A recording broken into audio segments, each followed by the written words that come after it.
အားလုံးပဲမင်္ဂလာပါကျွန်တော်ဒီနေ့တော့ quarter over quarter year over year ကို pivot table မှာဘယ်လိုတွက်တယ်ဆိုတာလေး share လုပ်ပေးသွားပါမယ်ဒီလိုတွက်ဖို့အတွက်ကျွန်တော်တို့ပထမဆုံး pivot table ဆွဲရပါမယ် pivot table ဆွဲဖို့ဆိုရင်လက်ရှိရှိတဲ့ table ကို select ပေးမယ် insert တဲ့ကနေ pivot table ကိုရွေးမယ်ကျွန်တော်ဒီထဲကနေလက်ရှိဒီရှိမှာပဲထားခြင်းတဲ့အတွက် existing ရှိကိုရွေးမယ်ပြီးကျွန်တော်ထားခြင်းတဲ့ pivot table ထားခြင်းတဲ့နေရာကို select ပြီး okay နဲ့ပြီးရင်ဒီ pivot table ပဲနဲ့ပေါ်လာပါပြီပြီးရင်တော့ကျွန်တော် year ကိုထည့်မယ် row မှာ quarter ကိုထပ်ဆွဲထည့်မယ်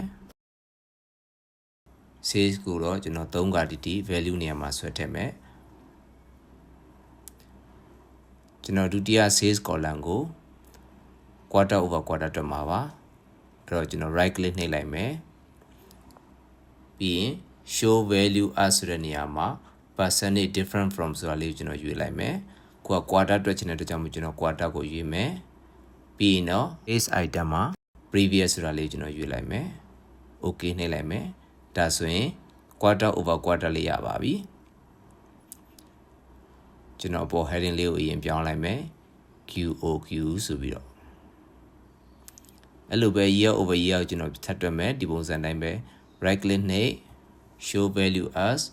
percentage different from ဆိုတာလေးရွေးမယ်ဒီတစ်ခေါက်တော့ကျွန်တော် year ကိုရွေးလိုက်မယ်အောက်ကကွက်မှာ previous ကိုကျွန်တော်ရွေးမယ် okay နှိပ်လိုက်မယ်ဒါဆိုရင် year over year လေးရပါပြီဒါဆို YOY လို့ပြောင်းလိုက်ရင်ဖြည့်ထွက်ပါပြီကျေးဇူးတင်ပါတယ်ခင်ဗျာ